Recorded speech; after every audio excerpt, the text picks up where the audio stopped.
पहलगाम हमले के बाद राजस्थान सीमा पर भी अलर्ट। सेना के जवानों ने अर्जुन टैंक के साथ किया आर्मी अभ्यास। रेत के टीलों में भारतीय सेना का शक्ति प्रदर्शन। मन की बात में पीएम मोदी ने देशवासियों को दिया भरोसा, कहा पहलगाम के पीड़ितों को मिलेगा न्याय, आतंकवादियों को मिलेगी सख्त सजा। भारत की वाटर स्ट्राइक से बौखलाया पाकिस्तान। पाक के रेल मंत्री हनीफ अब्बासी ने दी परमाणु बम की धमकी, तो पाकिस्तानी गृह मंत्री ने भी उगला जहर। भारत में पाकिस्तानी नागरिकों के वीजा खत्म। अटारी वाघा बॉर्डर पर बड़ी संख्या में पहुंचे पाकिस्तानी, लगातार 3 दिनों से लौट रहे हैं पाकिस्तान। सिरसा के डबवाली पहुंचकर खत्म हुई साइक्लोथॉन 2.0 यात्रा। समापन कार्यक्रम में सीएम ने चलाई साइकिल, मौजूद लोगों को नशे के खिलाफ दिलाई शपथ। पंचकुला में परशुराम जयंती कार्यक्रम में शामिल हुए सीएम, प्रदेश वासियों को दी परशुराम जयंती की शुभकामनाएं, कहा संस्कृति और सनातन के लिए अहम दिन।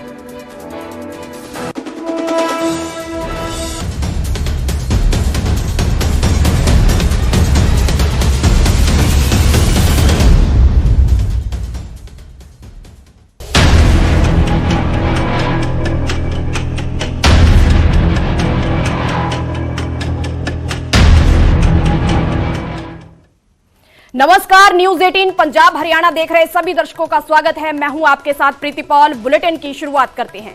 पहलगाम हमले के बाद राजस्थान सीमा पर अलर्ट जारी किया गया है। राजस्थान के जैसलमेर में सेना का युद्ध अभ्यास देखने को मिला है। सेना के जवानों ने अर्जुन टैंक के साथ अभ्यास किया है। सेना ने रेत के टीलों में अपनी ताकत का शक्ति प्रदर्शन किया है। तो पहलगाम हमले के बाद राजस्थान सीमा पर अलर्ट जारी किया गया है। राजस्थान के जैसलमेर में सेना का युद्ध अभ्यास किया गया है। सेना के जवानों ने अर्जुन टैंक के साथ यह अभ्यास किया है। सेना ने रेत के टीलों में अपनी ताकत का शक्ति प्रदर्शन किया है।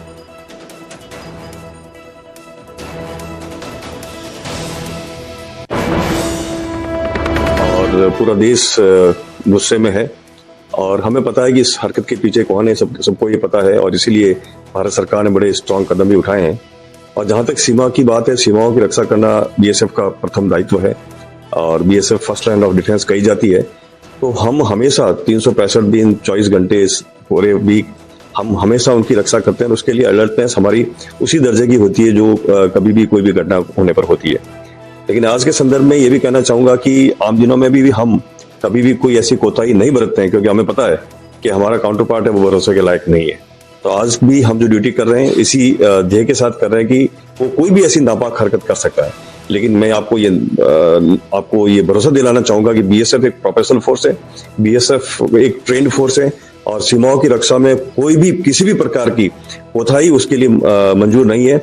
और हम हर कोना हर जगह अपने निगाहों के अंदर है। हमारे जो जवान है उनकी रक्षा कर रहे हैं। वेपनरी के हिसाब से बताऊं तो हमारे जवान सक्षम है किसी भी हमले को और किसी भी मिस एडवेंचर को रोकने के लिए। पहलगाम अटैक के बाद हालात ये हैं कि जम्मू कश्मीर में युद्ध के डर से सीमावर्ती गांव के लोग बंकरों में छिप गए हैं। मेरे पीछे तस्वीरों में आप स्कूल देख रहे हैं, ये सरकारी स्कूल है और सरकारी स्कूल के अंदर भी जब सीज फायर का उल्लंघन हुआ करता था तब पाकिस्तान की तरफ से जो फायरिंग होती थी उससे बचने के लिए स्कूल के अंदर भी बंकर जो है वो बनाया गया था। इन बंकरों में भी लगातार हम आपको अंदर जाके बताते हैं किस तरीके से जो तैयारी है वो पूरी तरह से कर दी गई है। यहाँ के जो लोग हैं वो पूरी तरह से तैयार हैं और ये बंकर है, 2 कमरों का ये बंकर है। यहाँ पर 15-15 की संख्या में लोग यहाँ पर मौजूद हैं। और मैं आपको बता दूं जिस कमरे में, जिस बंकर में इस समय मैं मौजूद हूँ, पूरी तैयारी यहाँ पर कर ली गई है और सफाइयाँ यहाँ पर चल रही हैं। और अभी इससे पहले हमने आपको पुंछ दिखाया, हमने आपको लाइन ऑफ कंट्रोल रजौरी का आखिरी गांव दिखाया और इस समय आप देखिए किस तरीके से यहाँ पर जो लोग हैं वो यहाँ पर पहुँच चुके हैं। यहाँ पर गाँव के लोग हैं, पूरी तैयारी यहाँ पर कर रहे हैं कि किसी भी तरह की स्थिति अगर यहाँ पर बनती है, क्योंकि हम एक सरकारी स्कूल के अंदर है, वहाँ ये बंकर बना हुआ है। उससे आपसे भी बात करेंगे। सर, सरकारी स्कूल के अंदर ये बंकर है, तो अगर जिस तरह से फायरिंग होती थी तो यही बच्चों को ले यही आता था, यही आता था क्योंकि स्कूल लगेंगे अगर कोई हम कुछ लोकल में यहाँ आ जाते थे बच्चों के साथ ही। बाकी का आप हाँ, गाँव के भी। अच्छा हाँ, तो ये जो अब स्कूल लगेंगे बाई चांस अगर कुछ ऐसा होता है तो इस तैयारी पूरी हाँ, तैयारी पूरी है एकदम। तैयारी पूरी हाँ, पूरी। किसी बात का डर कोई डर नहीं है, कोई डर नहीं। नहीं, डर नहीं। जंग होनी चाहिए, हाँ, होनी चाहिए। मतलब आपको लगता है कि पाकिस्तान से आर आर पार होना चाहिए, आर पार होना चाहिए। चलिए, तो ये वो लोग हैं कि आर पार की लड़ाई लड़नी है। बेटा आप भी यहाँ पे रहते हो, स्कूल भी है आपका यहाँ पे, तो ये बच्चे जब उस स्थिति में यहाँ पर लाए जाते हैं तो क्या उस समय किस तरह की सिचुएशन होती थी जब फायरिंग होती थी? जब यहाँ पर फायरिंग होती थी तो सबका डर का माहौल हो जाता था इधर, और सभी आगे पीछे भागते थे और इधर बंकर में आ जाते थे। बंकर में स्थानीय लोग भी और आप भी सभी आ जाते थे? सभी आ जाते थे, हम सभी आ जाते थे। तो देखिए, ये पहले के सरकार की तरफ से बंकर बनाए गए हैं। हम फिर से बाहर निकलते हैं, आपको फिर से स्कूल का नज़ारा हम ज़रूर दिखाने की कोशिश करेंगे कि हम लोग सरकारी स्कूल के बिल्कुल अंदर हैं, और अंदर जो बंकर बने हुए 3 से 4 कमरे के बंकर बने हैं, बाथरूम बने हैं, हर तरह की सुविधा जो है वो यहाँ पर देखी गई है। और ये वो स्कूल है सरकारी जहाँ पर अगर ज़रूरत पड़ी, अगर किसी तरह का तनाव यहाँ पर हुआ तो लोग किस तरीके से यहाँ पर रहेंगे, खुद को सेफ करेंगे, इस बात की तैयारी नौशहरा LOC के लोगों ने पूरी तरह से कर ली है। पहलगाम आतंकी हमले के बाद हलचल एकाएक भारत की सीमा के पास बढ़ी है और इस वक्त कुपवाड़ा में हम मौजूद हैं, कुपवाड़ा के चौकीबल इलाके में। और यहाँ के लोगों के पास भी जो आसपास के इलाके हैं, ये सीमावर्ती LOC के पास का इलाका है, तंगधार सेक्टर में पड़ता है, और यहाँ के लोग भी पूरी तरीके से तैयार हैं। हम लोगों से बात करते हैं। भाई साहब, शुभ नाम आपका क्या है? जी, पहले आपका शुक्रिया। मेरा नाम इशफाक अहमद है जी। अशफाक जी, इतनी जो हलचल बढ़ी है पहलगाम हमले के बाद, अब बॉर्डर पे भी मूवमेंट रोका गया है, आप लोग किस तरीके से तैयार हैं? देखिए सर, जो ये आतंकी हमला हुआ है, ये हमारी कश्मीरियत पे हमला हुआ है, हमारे देश पे हुआ है ये हमला। इसकी हम पूरी निंदा करते हैं सर, कड़े अल्फाजों में। ऐसा नहीं होना चाहिए था। तो अब सर, ये जो मामला हुआ है, इसके हम अपनी सेना के साथ खड़े हैं, हम उनके साथ कंधे से कंधा मिला के खड़े हैं। इसमें जो भी हमारी देश का जो भी प्रधानमंत्री जी का जो भी निर्णय होगा, हम उनके साथ शाना बशाना खड़े हैं सर। अब एकाएक मूवमेंट बन के आपका क्या कहना है? जी देखिए, ये जो अटैक हुआ है, ये न सिर्फ इंसान पर अटैक है, एक इंसान वहाँ पे 26-27 जो डेथ्स हुई हैं, ये एक पूरी इंसानियत के ऊपर अटैक है। ये पूरी न सिर्फ कश्मीरियत के ऊपर, इस पर जो भी हमारे पास इंटरनेशनल मीडिया हो, चाहे पूरी दुनिया से जो भी हमें सुनने को मिला, गर्ज किसी भी रिलीजन से वो ताल्लुक़ रखता हो, ये आपके इस इलाके में शेलिंग भी हुई, मासूमों की जान भी हुई पाकिस्तान की ओर से भी। आप इस सिचुएशन में क्या अलर्ट हैं? जी बिल्कुल अलर्ट हैं। असल में यहाँ पे दुनिया में रहने वाला कोई भी इंसान हो, हर एक अमन ही चाहता है। वॉर, ये आतंकी, ये दंगे फसाद, ये किसी को भी पसंद नहीं है। हर एक इंसान रहने वाला वो हर पीस चाहता है, और हर एक की यही कोशिश होती है। हमारी सेना की पूरी तैयारी है और मूवमेंट एक बढ़ा दी गई है। इस दुर्गम परिस्थिति में, इस संकट की घड़ी में आपको क्या कहना है? जी, मैं तो वैसे एक सेना से रिटायर हूँ। सबसे पहले हम अपने देश की बलिदान देने के लिए तैयार हैं। अगर अभी भी हमें अपने देश के लिए बुलाएं, हमारे अपने यूनिट या अपनी फ़ौज बुलाती, हम जाने के लिए तैयार हैं और अपने देश के लिए कुर्बानी देने के लिए तैयार हैं। बाकी बात ये रही कि जो दुर्घटना घुसी है, परसों अटैक हुआ है, उसकी हम कड़ी अल्फाजों में निंदा करते हैं कि हम मुस्लिम हिंदू सब भाई भाई हैं। सेना के अंदर हम मिलजुल के रहें, चाहे हमारे सिख भाई के हों, चाहे हमारे हिंदू भाई हों, हम एक थाली में खाना खाते थे। जो ये लगातार पाकिस्तान की ओर से ऐसी कोशिश होती रहती है। आप तो यूथ हो, ये चाहता क्या है, पाकिस्तान चाहता क्या है? देखिए सर, हम वो पाकिस्तान के इसमें कुछ बोल नहीं सकते सर, क्योंकि एक आम आदमी जो है उसे इतनी नॉलेज नहीं रहती है कि कौन अटैक, वो शेलिंग तो आई है ना, मरे तो हैं आपके यहाँ से लोग, इस पे क्या हो रहा है, कौन सी पॉलिटिकल टेंशन हैं। हम तो अपने देश के साथ खड़े हैं, देश की शांति के लिए, देश के सुख के लिए, देश की पीस के लिए। एक आम इंसान से अगर कुर्बानी मांगी जाए तो कश्मीरी कभी पीछे हटेगा नहीं। भारत के वाटर स्ट्राइक से पाकिस्तान बौखलाया हुआ है। पाकिस्तानी मंत्री लगातार गीदड़ भभकी दे रहे हैं। अब पाकिस्तान के रेल मंत्री ने परमाणु बम की धमकी दी है, तो 130 परमाणु हथियार सिर्फ भारत के लिए है। हनीफ अब्बासी की तरफ से यह बयान दिया गया है। गौरी शाहीन गजनवी भारत के लिए रखे गए हैं, उनकी तरफ से यह बयान दिया गया है। पाकिस्तान के गृह मंत्री ने भी जहर उगला है। भारत ने पानी रोका तो युद्ध के लिए तैयार हो जाएं, तो मोहसिन नकवी की तरफ से यह बयान दिया गया है। इससे पहले कल पाकिस्तान के पूर्व प्रधानमंत्री बेनजीर भुट्टो के बेटे ने पानी रोकने के फैसले के बाद भारत को गीदड़ भपकी दी थी। उन्होंने कहा था कि यहां से या तो पानी बहेगा या फिर उनका खून बहेगा। तो भारत के वाटर स्ट्राइक से पाकिस्तान अब बौखलाया हुआ है। लगातार उनकी तरफ से गीदड़ भपकियां भारत को दी जा रही हैं।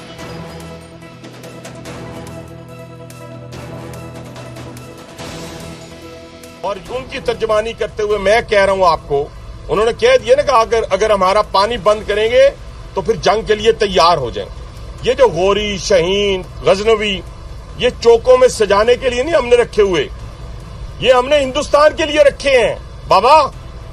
ये जो 130 एटॉमिक हमारे पास वेपन है वो हमने सिर्फ मॉडल बनाने के लिए नहीं रखे हुए। और आपको पता ही नहीं कि हमने पाकिस्तान के किस किस हिस्से में रखे हुए हैं। ये दुनिया भी जानती है, आप भी जानते हैं, वरना आप तो इतने मक्कार बनिए हैं कि अभी तक पाकिस्तान के ऊपर कई दफा हमलावर हो चुके होते। आपने बड़ी दफा कोशिश की, लेकिन जब आपको पता चला कि हमारे शाहीन जो है फिजाओं में आ गए हैं तो आप भाग गए। तो इसलिए मैं दोबारा दोहराने लगा हूं, ये जो बैलिस्टिक मिसाइल है, ये जो क्रूज मिसाइल है, ये जो शाहीन है, गौरी है, ये मैं फिर दोहराने लगा हूं, ये हमारे चौकों में नहीं है, ये हमारे बिल्कुल आप इनका रुख आपकी तरफ है और किसी की तरफ नहीं है। तो इसलिए ये सोचना भी ना कि आप पाकिस्तान की हदूद को क्रॉस करोगे, अगर सोचोगे भी तो उसका खमियाजा आपको भुगतना पड़ेगा। अब पहली बात यह कि पाकिस्तान इस टाइम पे इकोनॉमी के लिहाज से आप देखें प्रोग्रेस कर रहा है, स्टेबिलिटी के लिहाज से प्रोग्रेस कर रहा है।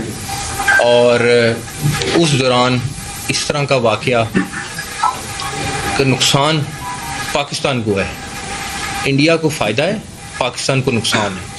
आप ये जितने दिन में ये सारा कुछ हो रहा है, और ये एक बात बड़ी इंपॉर्टेंट है कि हर दफ़ा जब वहाँ पे कोई ना कोई बाहर का लीडर आया होता है उस टाइम ये वाकया क्यों होता है।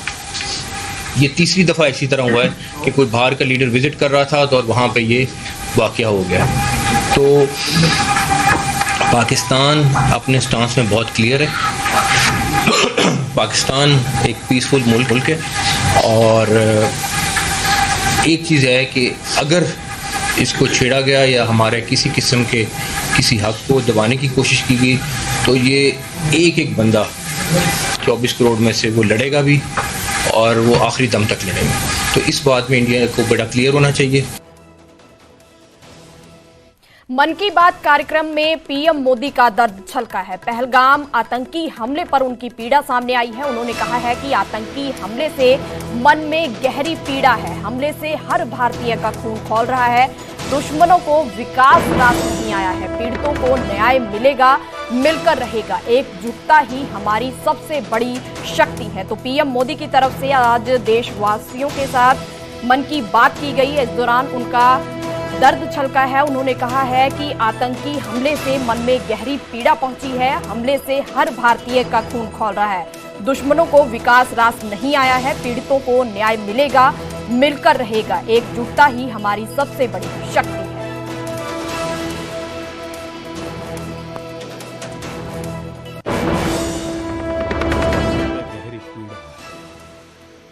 22 अप्रैल को पहलगाम में हुई आतंकी वारदात ने देश के हर नागरिक को दुख पहुंचाया है। पीड़ित परिवारों के प्रति हर भारतीय के मन में गहरी संवेदना है। भले वो किसी भी राज्य का हो, वो कोई भी भाषा बोलता हो, लेकिन वो उन लोगों के दर्द को महसूस कर रहा है जिन्होंने इस हमले में अपने परिजनों को खोया है। पूरा विश्व आतंकवाद के खिलाफ हमारी लड़ाई में 140 करोड़ भारतीयों के साथ खड़ा है। मैं पीड़ित परिवारों को फिर भरोसा देता हूं, उन्हें न्याय मिलेगा, न्याय मिलकर रहेगा। इस हमले के दोषियों और साजिश रचने वालों को कठोरतम जवाब दिया जाएगा। पाकिस्तानी नागरिकों के पास लौटने का आज आखिरी दिन है, जिसके तहत अटारी बागा बॉर्डर के जरिए लगातार पाकिस्तानी लोग लौट रहे हैं और आज इन लोगों को हर हाल में पाकिस्तान लौटना ही होगा, क्योंकि भारत सरकार के द्वारा दी गई 27 अप्रैल की डेडलाइन आज खत्म हो रही है। इसके बाद अगर कोई भी पाकिस्तानी नागरिक भारत में रहता हुआ पाया गया तो उसे अवैध करार दिया जाएगा और उसके खिलाफ सख्त कार्रवाई की जाएगी।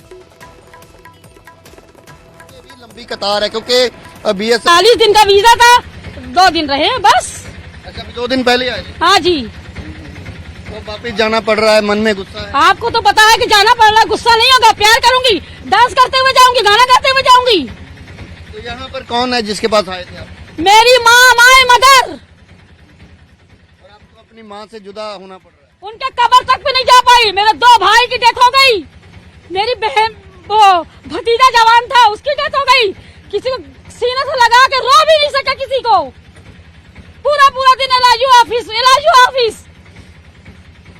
पाकिस्तान कहाँ से आए आप? कराची से। डरती थोड़ी हूँ, पूछा गर्मी भी पूछा आप। कराची से हूँ। लगे हम अपने मशीरा से मिलने आए हैं। एक हफ्ते संडे को संडे को पता किया, कह रहे हैं जी अब 30 तारीख तक बॉर्डर क्रॉस कर सकते हो। और कल हमें इमरजेंसी फोन आता, नहीं जी आज आप ही यकीन करें, इतनी बच्ची की बेटी की शादी के लिए आए थे, इनकी फुप्पो ने और इतने अजीज रिश्तेदारों ने गिफ्ट दिए और कितनों के तो रह गए, कितनों की दावतें रह गई। यकीन करें पता भी नहीं लगा कि ये 6 दिन कैसे गुजर गए। लेकिन जो कुछ जम्मू कश्मीर में हुआ वो उसका पता, हम उसकी मजम्मत करते हैं। देखो इंसानियत है, जुल्म कहीं पे भी किसी नाजायज बंदे को मारेगा हम उसकी मजम्मत करते हैं, हम उसके हक में नहीं है। वो दहशतगर्द, किसी के मुल्क का उसका किसी से कोई मुल्क से ताल्लुक नहीं, वो दहशतगर्द है। हमारे मुल्कों में भी अभी रमजान में इतने मस्जिदों के अंदर शहीद कर दिए गए, ये कोई मसला नहीं है। इसका खमियाजा हाँ, इसका खमियाजा हम लोगों को भुगतना पड़ रहा है। यकीन करें 7 साल बाद हम लोग आए हैं। खर्चा भी हुआ। 5 डेज का हमारा वीजा था। अभी मेरा ख्याल है 2 रिश्तेदारों को, अभी तो हमारी पूरी फैमिली भरी पड़ी है। हमारे यहाँ ज्यादा रिश्तेदार हैं, पाकिस्तान में कम है। लेकिन क्या करें भाई, जब ऑर्डर आ गया हम तो ऑर्डर का मानेंगे। खर्च भी हुआ होगा काफी। खर्च क्या, खर्च तो रिश्तेदारों ने किया है, हमने थोड़ी ना किया वो। लेकिन नाराजगी है कि आप समय से पहले जाना पड़ा। हाँ, ये है कि समय से पहले इस चीज का हम, लेकिन क्या करें भाई, हालात हैं, इसमें अब क्या कर सकते हैं। जो लोग वहाँ गए हैं उनको भी वापस वो भी आ रहे हैं, लाजिम बात। फिर दोनों तरफ से एक बहरहाल दुआ करते हैं कि अल्लाह ताला हालात अच्छे कर दे। हमारा 45 दिन का वीजा था। कब आए थे आप? आज हमें 9वां दिन है और तकरीबन 7 महीने बाद वीज़ा मिला है। और जो हमारे साथ ज्यादती करी है ना गवर्नमेंट ने, बहुत हमें दुख हुआ कि एक तो वीज़ा नहीं दे रहे हमें लोगों को, और हम यहाँ से जो जाते हैं हम उनको वेलकम करते हैं और उनसे पूछो हम उनसे कितनी मोहब्बत करते हैं, और आप लोगों ने ऐसे धक्का दिया कि चलो निकलो यहाँ से। ये कुछ तरीके हैं आपकी गवर्नमेंट के? इस चीज का खमियाजा जो आम लोग हैं उनको भुगतना पड़ रहा है। असल बात है ये बहुत ज्यादती करी। में नाराजगी, गुस्सा, क्योंकि आपके चेहरे से भी ये चीज, हाँ, बहुत ज्यादती हुई हमारे साथ। तो वीजा 45 दिन का था, तो यहाँ पर पहलगाम अटैक पर सीएम सैनी का बड़ा बयान सामने आया है। उन्होंने कहा है कि गुनहगारों को बेहद ही खौफनाक सजा मिलेगी, गुनहगारों के 7 पीढ़ियां याद रखेंगी। सीएम सैनी ने कहा है कि हरियाणा में कश्मीरियों को परेशान करने की अफवाह फैलाई जा रही है। साथ ही उन्होंने यह भी कहा है कि कश्मीरी छात्रों की सुरक्षा सरकार की जिम्मेदारी है। वहीं पाकिस्तानियों को यहां से जाने के लिए कहा गया है। तो पहलगाम अटैक पर सीएम सैनी की तरफ से बड़ा बयान दिया गया है।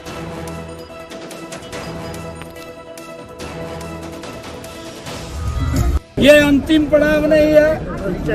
अब ये सिरसा की इस पवित्र भूमि, जो ये भूमि सरसाई नाथ जी महाराज की भूमि है, उन संतों की भूमि है। ये भूमि जहां गुरु नानक देव जी इस पवित्र भूमि पर चिल्ला साहिब गुरुद्वारा में 40 दिन रह करके समाज को एक दिशा और दशा देने का काम जिन्होंने तपस्या करके किया है। ये भूमि, ये तारा बाबा की ये पवित्र भूमि है।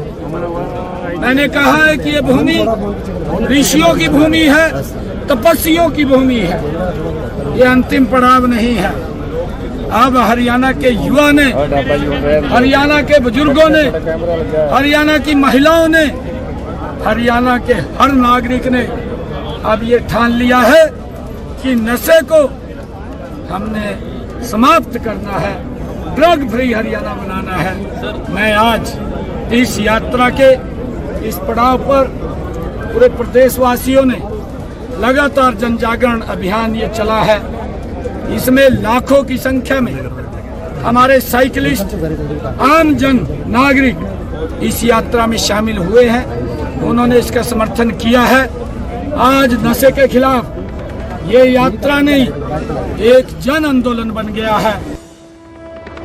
पहलगाम आतंकी हमले में करनाल के शहीद लेफ्टिनेंट विनय नरवाल के घर नेताओं के पहुंचने का सिलसिला लगातार जारी है। आज विधानसभा स्पीकर हरविंद्र कल्याण, कांग्रेस सांसद कुमारी शैलजा और all India anti terrorist front के अध्यक्ष मनजिंदर सिंह बिट्टा विनय नरवाल के घर पहुंचे हैं। नेताओं ने परिजनों से मुलाकात करके उन्हें सांत्वना दी है। इस मौके पर विधानसभा स्पीकर हरविंद्र कल्याण ने आज राज्य सरकार की ओर से परिवार को 50 लाख रुपए और सरकारी नौकरी देने का ऐलान किया है। इस मौके पर स्पीकर कल्याण ने कहा है कि हमले के गुनहगारों को उनके किए की सजा भुगतनी होगी। वहीं कुमारी शैलजा सुरक्षा चूक पर सवाल उठाए हैं। ड्यूटी दे रहे थे आप, और मैं समझता हूं कि मुख्यमंत्री जी ने जो ये घोषणा की है, ये उसी संदर्भ में, उसी नाते से ये की है। सरकार बेहद गंभीर है। प्रधानमंत्री जी से लेकर, मुख्यमंत्री जी से लेकर, माननीय गृह मंत्री जी से लेकर पूरी सरकार बेहद गंभीर है और इस घटना को बहुत गंभीरता से लिया जा रहा है। जैसा कि प्रधानमंत्री जी ने कहा है कि जो ये इस घटना को अंजाम देने वाले लोग हैं या जो इसके पीछे हैं, वो कल्पना भी नहीं कर सकते जो कार्रवाई सरकार करेगी या जो अंजाम उनको भुगतना पड़ेगा। मैं अभी, क्योंकि हम दुख की घड़ी में आए हैं, राजनीतिक बात या ऐसी मैं कुछ नहीं कहूँगी। दुनिया ने देखा कि क्या हुआ, कैसे हुआ, क्यों हुआ। सवाल बहुत हैं, लेकिन ये घड़ी भी नहीं है, ये जगह भी नहीं है कि मैं ऐसी बात करूँ।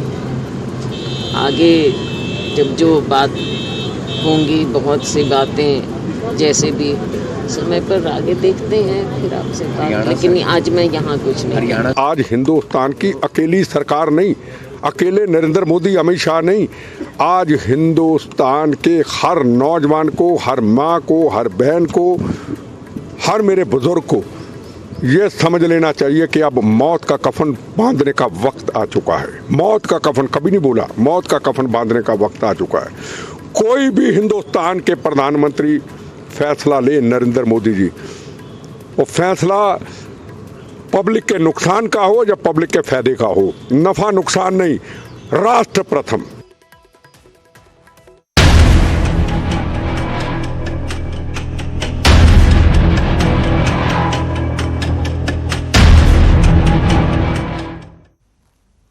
ड्रग फ्री हरियाणा के नारे के साथ 5 अप्रैल को शुरू हुई साइक्लोथॉन यात्रा 2.0 आज सिरसा पहुंचकर समाप्त हो गई है।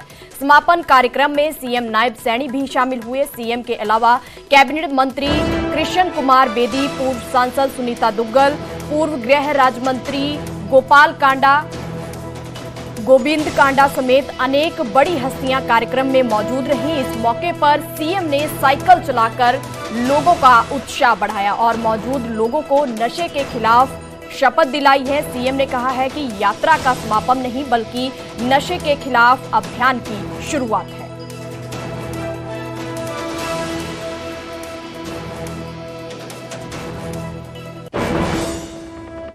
सीएम सैनी ने मन की बात कार्यक्रम सुना है। सिरसा में व्यस्त कार्यक्रमों के बीच पीएम को सुना है। चलती कार में पीएम को सुनते हुए नजर आए हैं सीएम सैनी। सीएम ने मोबाइल पर पीएम का कार्यक्रम सुना है। इस दौरान पीएम की तरफ से कहा गया है कि जो गुनहगार हैं उनको सजा मिलकर रहेगी। तो मन की बात कार्यक्रम आज पीएम मोदी की तरफ से किया गया है। सीएम सैनी की तरफ से उनका प्रोग्राम मन की बात सुना गया है। सिरसा में व्यस्त कार्यक्रमों के बीच में उनका जो भाषण है वो सुना गया है।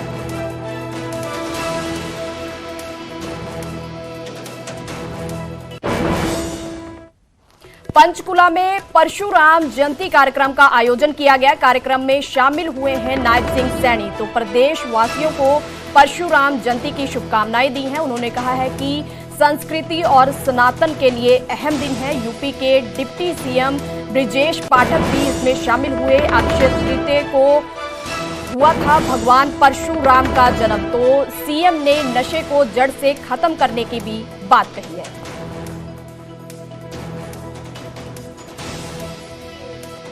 ले रखा है।